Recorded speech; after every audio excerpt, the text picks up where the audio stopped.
ఇప్పుడు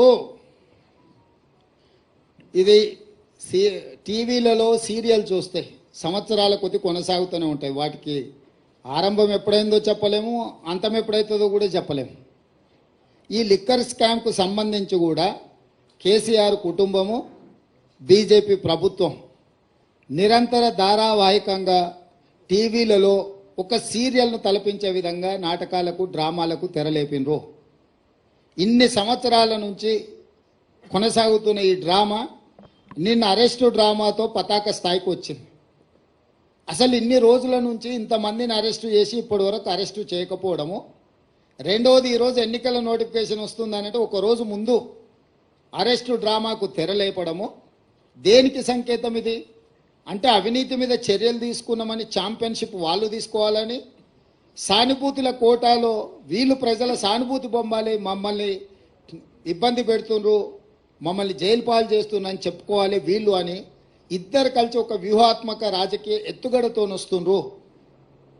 ఈరోజు ఇన్ని రోజులు, ఇన్ని నెలలు, దాదాపుగా 2022లో మొదలైన ఈ డ్రామా 2024 మార్చ్ ఎన్నికల నోటిఫికేషన్కు ఒక రోజు ముందు అరెస్టుతో పరాకాష్ఠకు తీసుకెళ్ళిండ్రు అని అంటే ఈ డ్రామాను తెలంగాణ ప్రజలు గమనిస్తలేరని వీళ్ళు అనుకుంటున్నారా? రెండవది,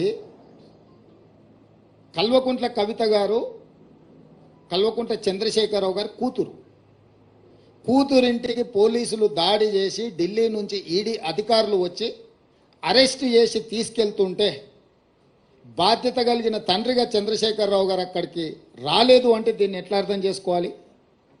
రెండవది, తండ్రిగా కాకపోయినా కల్వకుంట్ల కవిత గారు శాసన మండలి సభ్యురాలు, టీఆర్ఎస్ పార్టీ నాయకురాలు, పార్టీ అధ్యక్షుడిగా శాసన మండలి సభ్యురాలని అరెస్టు చేస్తుంటే అక్కడికి రావాలి, అక్కడికి వచ్చే అధికారులను వివరాలు అడగాలన్న సంగతి చంద్రశేఖరరావు గారికి తెలియదా?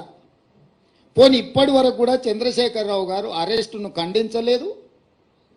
అరెస్ట్ ఎందుకు జరిగిందో, తన పార్టీ శాసన మండలి సభ్యురాలను ఎందుకు అరెస్టు చేసిండ్రో ఇంతవరకు తెలంగాణ ప్రజలకు వివరణ ఇవ్వలేదు.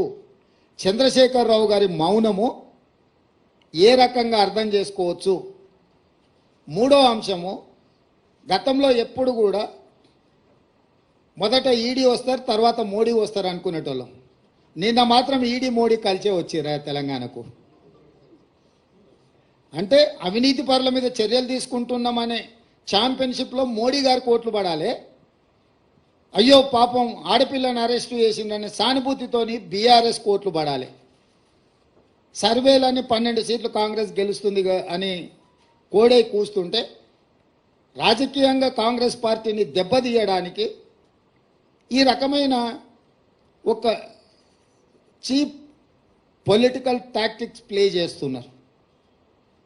కాబట్టి ఇప్పటికైనా మోడీ గారు, కేసీఆర్ గారు ఈ డ్రామాలు కట్టిపెట్టి 10 సంవత్సరాలు మోడీ గారు తెలంగాణ ప్రజలకు ఏం చేసిండో, పేదలకు ఇండ్లు ఇచ్చిండా, రైతుల ఆదాయం రెండింతలు చేసిండా, ప్రతి సంవత్సరం 2 కోట్ల ఉద్యోగాలు ఇస్తా అన్నాడు, ఇప్పటికీ 20 కోట్ల ఉద్యోగాలు ఇవ్వాలి, తెలంగాణలో ఎన్ని ఉద్యోగాలు ఇచ్చిండో, స్విస్ బ్యాంకులో ఉన్న లక్షల కోట్ల రూపాయల నల్లధనాన్ని తెచ్చి ప్రతి పేదవాడి ఖాతాలో 15 లక్షలు వేస్తా అన్నాడు, ఆ 15 లక్షల రూపాయలు ఎంతమంది ఖాతాలో వేసిండు, మనకు ఇస్తా అన్న పునర్విభజన చట్టంలో బయ్యారం ఉక్కు కర్మాగారం ఎందుకు ఇవ్వలేదు, కాజీపేట రైల్వే కోచ్ ఫ్యాక్టరీ ఎందుకు ఇవ్వలేదు, ఐఐఎం ఎందుకు ఇవ్వలేదు, ఎన్టీపీసీలో ఇంకా 2400 మెగావాట్ల విద్యుత్తు ప్రాజెక్టులను ఎందుకు నిర్మించలేదు, గిరిజన యూనివర్సిటీ 9 సంవత్సరాలు ఆపేసి ఇప్పుడు ప్రారంభించడానికి కారణమేంది, మెట్రో విస్తరణకు అనుమతి ఎందుకు ఇవ్వలేదు,